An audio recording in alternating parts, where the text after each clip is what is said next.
महोदय, आपने मुझे मेरे क्षेत्र की समस्या को उजागर करने का मौका दिया।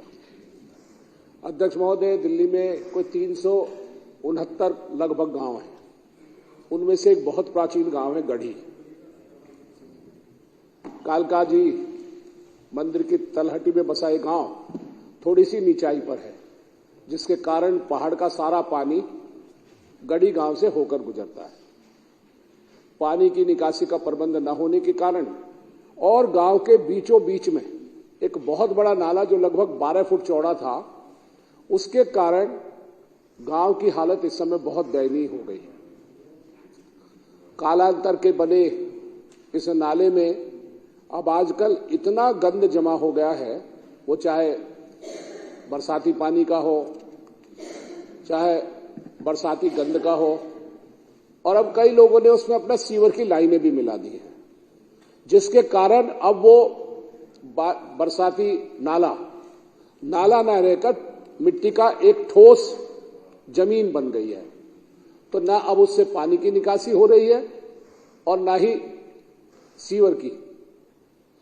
गांव में 2-2, 3-3, 4-4 फुट पानी भर जाता है और बरसात के दिनों में तो लोगों के घर में 4 से 5 फुट पानी तक भी भरा रहता है।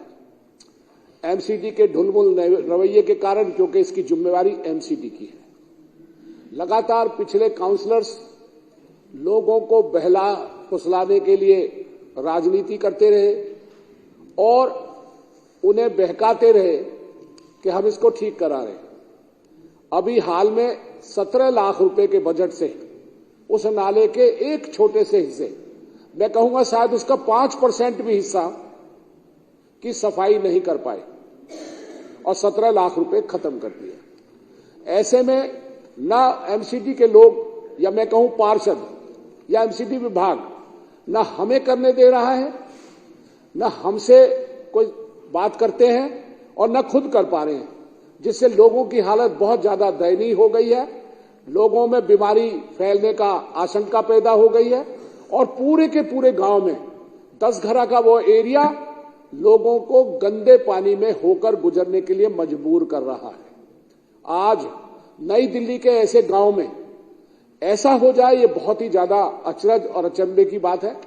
मैं आपके माध्यम से सरकार का ध्यान इस ओर दिलाना चाहता हूं और आशा करता हूं कि उस गांव के इस नाले की समस्या के लिए जो मैं तो कहूंगा कि अगर वो एमसीडी नहीं कर पा रही तो दिल्ली सरकार का कोई विभाग इसमें इनिशिएट ले और लोगों को उस गंदगी भरे साम्राज्य से निजात दिलाए। ये बहुत ही ज्यादा भयावह स्थिति हो गई है और मुझे खतरा ये लगता है कि किसी दिन वहां महामारी फैल सकती है। आपने मुझे इस बारे में मौका दिया, आपका बहुत बहुत धन्यवाद। Thank you.